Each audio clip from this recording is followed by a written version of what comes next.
I think people get tattooed because there's not a lot of real stuff left in the world. With tattooing, it's blood, it's pain, it's permanence. There's nothing else in the world like that.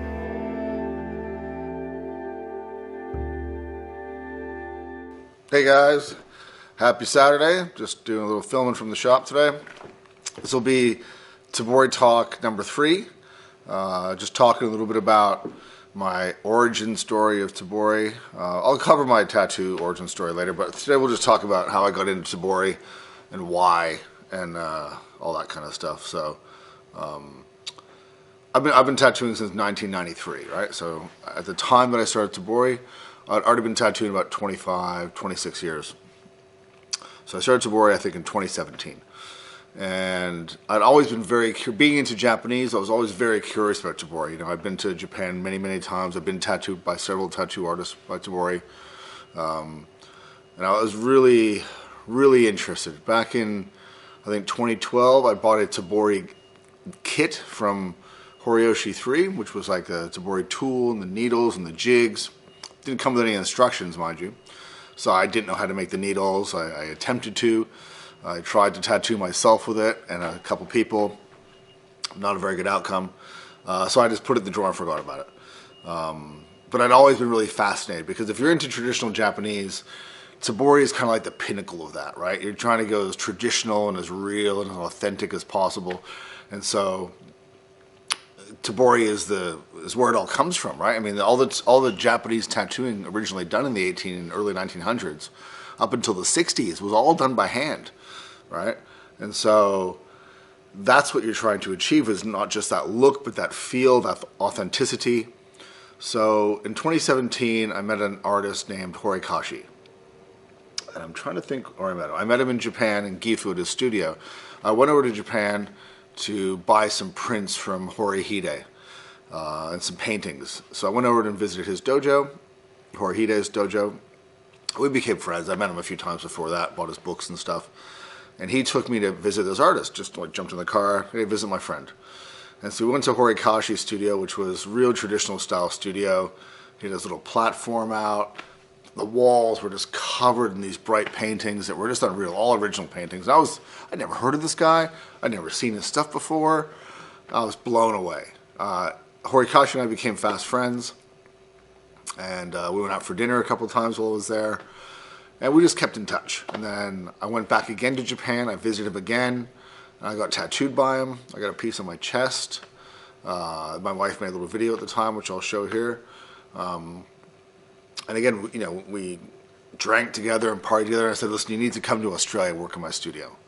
So we organized Horikashi, his wife, his 2 children. They come to Australia. They stay in my house. They work in my studio. I built him a platform in the studio. And this went on, right? We did this a couple times. And then one day I just, you know, I woke up in the morning and I was laying in bed and going, I'm going to ask Horikashi to teach me how to tattoo Tebori. It's just some fucking morning idea, right? So I'm at the breakfast table. I go, hey man, you want to teach me how to tattoo Tebori? He's like, okay. And just like that, I was like, fuck, all right, cool.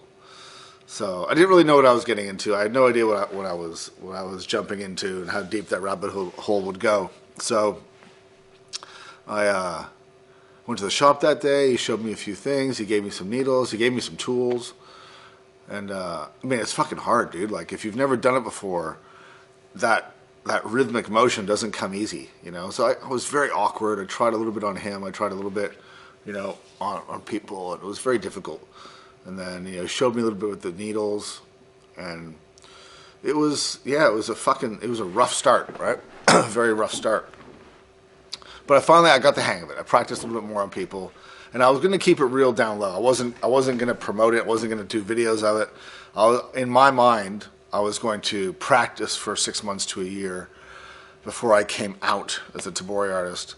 And I just sort of do that. And then that didn't work out. So I think it was like the first week I was tattooing one of my clients. I was coloring a back piece, my Raijin back piece. You can see here, I started that by machine, all the outline, all the background shading was by machine, and then the red I started doing by Tebori. And I was just doing a little bit, just practicing on him. And he was a really cool client, man. He was like, yeah, man, go for it. I trust you. I trust you. If you think you can do it, you can do it. I was like, yeah, I can do it. And so as I'm doing that, my shop hand starts filming me for an Instagram story. And she posted it. I was like, fuck. All right, well, that cat's out of that bag.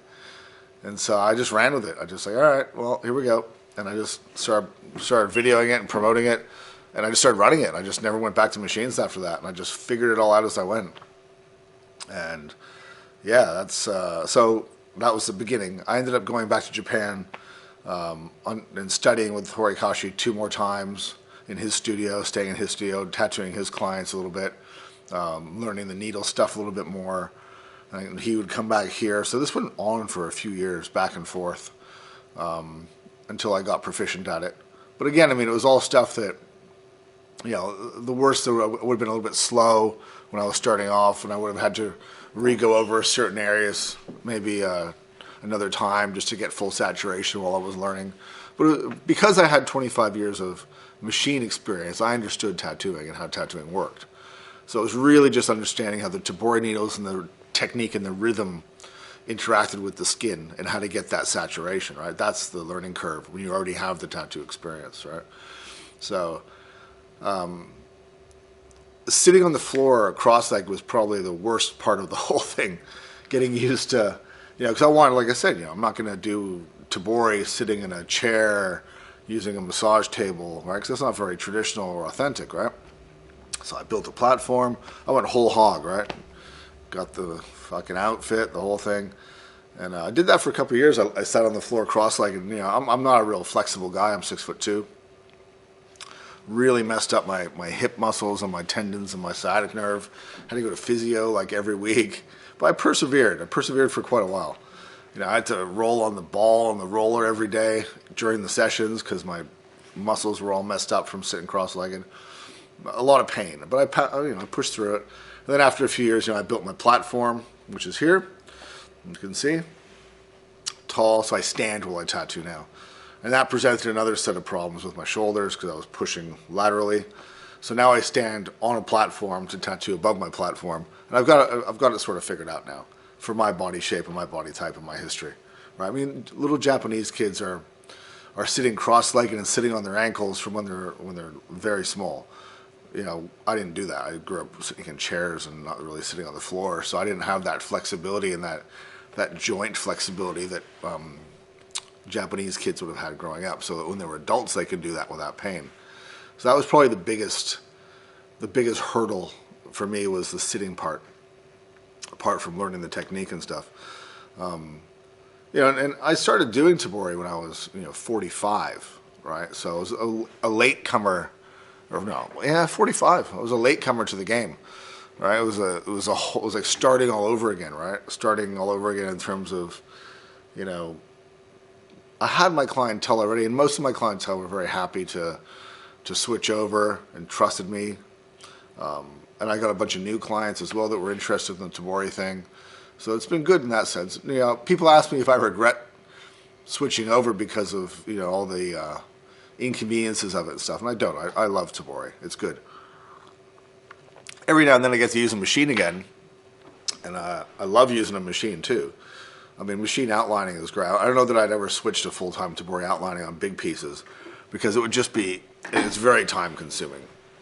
And I just don't know that I would be able to do that because you wouldn't be putting out a lot of work. You know, if it takes 12 hours to outline a back piece by hand, you know, I mean, it would take forever. I don't think people here have the patience. But I like doing little one-shots by hand, outlining by hand, coloring by hand. So if you want a little one-shot piece, I'm happy to do the whole thing by Tebori. But yeah, so that's how I got into it. I'm still a student of it. I don't call myself a Tebori master by any stretch of the imagination. I am very much a student, and I love learning and love practicing. And I like sharing my knowledge about it. I mean, I've got 2 apprentices that hopefully will learn Tebori one day. Because, you know, my struggle to get into Tebori was quite real. I'm not about to give away all the secrets too easily, but I do want to pass it on. I think Tebori is a beautiful art, but it's something that you have to be very dedicated to. You can't just, you know, dibble-dabble with it. You know, and I see a lot of people that do dabble in it, you know, and they do everything by machine, whole sleeve or back piece, and they'll do the, you know, the Instagram video while they're coloring in the cherry blossoms by hand. You know, that's cool. You know, but I'm trying to do something a little bit different, right? I mean, doing the backgrounds by Tebori, which I love doing, you know, is very time consuming and very, you need to know what you're doing on it. But that's the achievement, right? Is that figuring out the technique and then doing it and then seeing the healed result. You know, that's an amazing, you know, it feels good. It's a good sense of accomplishment artistically as well as technically, right? So that's one of the things I love about Tebori. Like, I felt with machine, you know, I understood everything about the technical workings of the machine, how to tattoo by machine. So it was like a bit of a new lease on life to get into Tebori and having something to sink my teeth into and learn again and be that student again, which is always good, because if you grow and you're learning, you know, you feel alive, right? And Tebori made me feel very alive. So that's my little talk about Tebori today. Let me know in the comments what you think. If you have any questions or anything like that, or anything that you want to know about in future videos. I will be doing a little tattoo origin video at some point, just how I got into tattooing 30 years ago or whatever it was, and talk a little bit about that. So that's all for today, guys. Thanks for watching, and I'll see you again. Cheers.